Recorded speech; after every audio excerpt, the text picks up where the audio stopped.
What is up guys, it's your boy, I don't clean my room often enough, and welcome back to another video.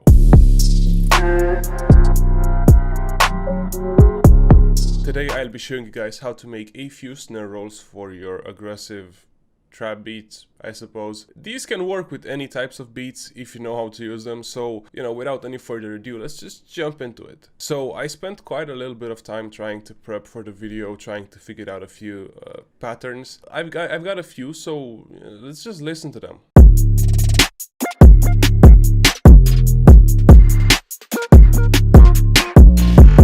I don't know how to milli rock. So as you can hear, there are quite a few of snare rolls. So let's just break them down and see how easy they are to make. So the first pattern that I came up with was originally just a stacking pattern, just so overall the snare sounds more punchy and more full.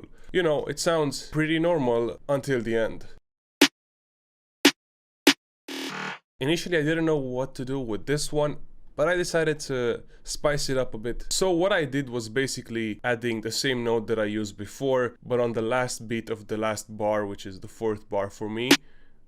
And then I selected it by using Control, and then I pressed Alt and U, and I had the time multiplicator knob nearly all the way to the left. Just from the get-go, we already did what I did before. But it's gonna be really loud because, it's a lot of snares one after each other. So all I did was play with the velocity a little bit just so they're not as, in your face. So the second one actually pans to the right. If you want to do the same thing, you can simply change the control option to note pan. You can select these specific notes so you won't affect the other ones by mistake. And all you gotta do is just drag them like this. Make sure they look decent so they sound good as well. So now let's go over to the second one. This one is a little bit more fun. If you ask me, this has to be probably my favorite. And this one can go really well. It might sound absurd, but you can actually use this as some form of counter melody, because I feel like this could be very melodic if you knew how to use it. Let's see how it sounds like.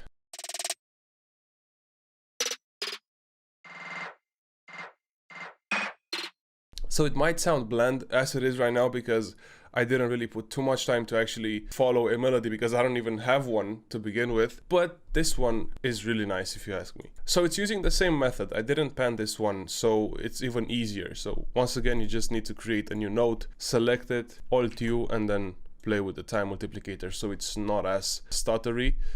And then you just play with the velocity and you find the notes that are right for your track. So, I really suggest with this specific snare you can go either really high or either really low, because I don't know, this snare has something special when it comes to the low notes.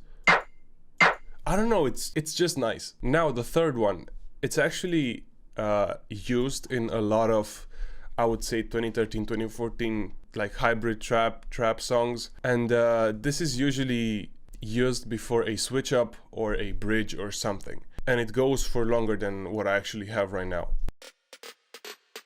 You've probably heard it before, and it usually starts high and then it goes lower, so you would have something, I don't know, it would keep on going low, probably for either 2 bars or 4, depending on how long you want it, but it would normally sound something like this.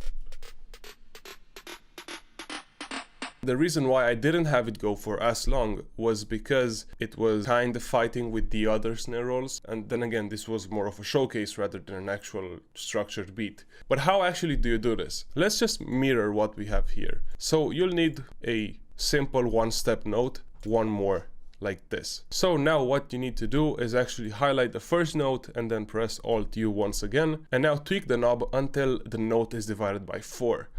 So like this. And now we're actually gonna get rid of the last note. So we got this. And now all you gotta do is just highlight them, hold Shift, and then move them like this. Now this is done in multiple ways, but this is the one that I'm more comfortable with because I've done this before. But I think you can do it in triplets somehow. I'm not exactly sure on how to do that, but you can do it in a lot of ways. Okay, it's me from the future. I just realized how to do it in triplets and it was way easier than I was imagining. So you just need to change the snapping to grid to 1/3 of a step and then simply place them like this. and that's it. And just keep on going lower with them, you know, as you would. So like this.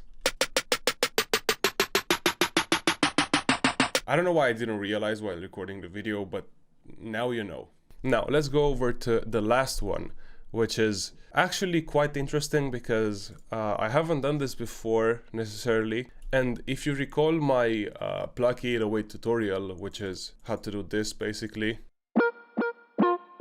I basically tried doing the same thing with the snare, but with more notes. So I actually followed the same note that the Plucky 808 was on, but like 2 octaves lower, because the snare would sound like this. And instead of having only one note with a slide, I actually only had 3 notes, like normal notes, and they sound like this. Same effects, minus the reverb, but overall it doesn't sound as bad as I was expecting it to sound like, so I'm kind of satisfied with it. Now you know how to make a few snare rolls. Now I hope you guys managed to learn something from this video. If you did, please subscribe to my channel and smash that like button. I hate saying that phrase, but yeah, it was your boy Ganso, and I'll see you guys in the next one. Bye my drum kits.